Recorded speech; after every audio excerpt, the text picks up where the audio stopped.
እዙይ ድምጽ ራዲዮ ኤረናይ ዕለታዊ ዜና ኣብ ትግራይ ዝካየድ ዘሎ ኩናት ናብ ካልኦት ዞባታት ሃገር ብምስፍሕፍሑ ኣብ ኢትዮጵያ ከቢድ ሰብኣዊ ቅልውላው ከጋጥም እዩ ክብል ዋና ጸሓፊ ውድብ ሕቡራት ሃገራት ገሊጹ። አንቶኒዮ ጉተረስ ብ26 ነሓሰ ንባይቶ ጸጥታ ብዝሃቦ መግለጺ መንግስቲ ኢትዮጵያ ምስ ሓይልታት ትግራይ ንዝካየድ ዘሎ ኩናት ጥራይ ዘይኮነ ኣብ ሓያሎ ከባቢታት ሃገር ነዝርአ ዘሎ ዓሌት ዝመንቀሊኡ ግጭታት ክቆጻጸሮ ብዘይምኽኣሉ በብኸባቢኡ ናይ ዝስማዕ ዘሎ ወረሞትን ካልእ ግፍዕታትን መዓልታውን ናኾነ ምምጽኡ ኣተሓሳሲቡ። ዝሓለፈ ሰሙን ናብ ምዕራባዊ ኢትዮጵያ ዕጡቓት ጉጅለታት ብዝኸፈትዎ ተኽሲ ብውሕዱ 150 ሰባት መሞቶም ኮሚሽን ሰብኣዊ መሰላት ኢትዮጵያ ኣፍሊጡ። ማሕበራዊ ቅርጺ ኢትዮጵያ ዓይንና እናረኣና ይበርስ ኣሎ ክብል ንባይቶ ጸጥታ መግለጺ ዝሃበ አንቶኒዮ ጉተረስ ኩናት ትግራይ ብዘተን ሰላማዊ መገድን ጥራይ ከም ዝፍታሕ ደጊሙ ዘኻኺሩ።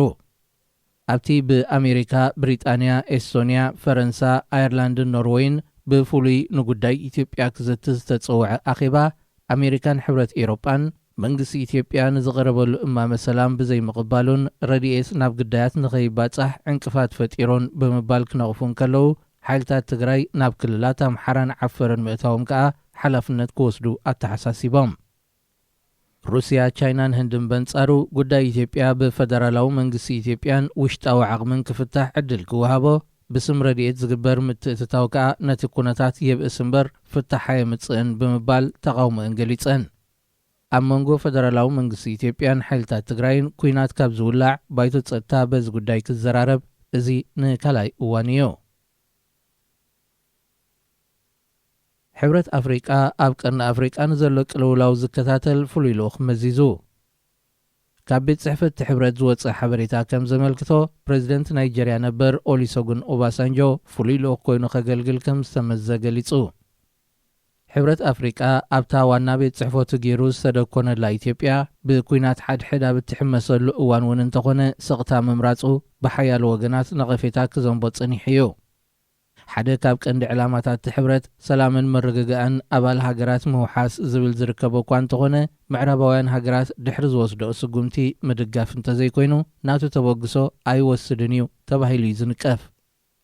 ዞባዊ ግጭታት ኣብ ምፍታሕ ላዕለዋይ ኣማኻሪ ውድብ ሕቡራት ሃገራት ኮይኑ ዘገልግለ ፕሬዚደንት ነበር ኦባሳንጆ ምስ ኩሎም ዝምልከቶም ወገናት ብመዘረራብ ኣብ ቀርኒ ኣፍሪቃ ሰላምን መረጋግእን ንምስፋን ዝብል ሓድሽ ዕማሚ ተዋሂብዎ ዘሎ። ኦባሳንጆ ግጭት ዳርፉር ንምፍታሕ ሓደ ካብ መንጎኛታት ኮይኑ ኣገልጊሉ እዩ። ኣሜሪካ ኣብ ደቡብ ሱዳን ንዝርከቡ ዜጋታታ መጠንቀቕታ ዘርጊሓ።